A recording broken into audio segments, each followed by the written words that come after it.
tenía pensado hacer un sanatorio y lo transformó en un campo de la muerte. Wohin auch das Auge blicket, Moor und Heide nur ringsum.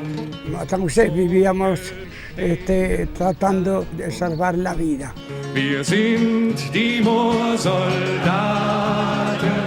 und ziehen mit dem Spaten ins Moor. Nos hicieron bajar a la cantera, que habéis bajado las escaleras, coger una piedra al hombro y subir al campo. Y mi padre, que entonces ya tenía 60 años, era mayor, lo hacía igual, porque la voluntad de un hombre no se conoce. La voluntad de un hombre y la fuerza de un hombre, hasta agotarse, uno no la conoce.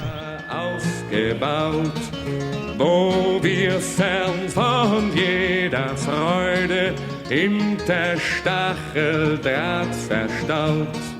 Vi morir mucha gente, amigos que estuvieron en las brigadas de la 27 División y murieron en los campos de concentración porque no pudieron aguantar la dureza del régimen nazi.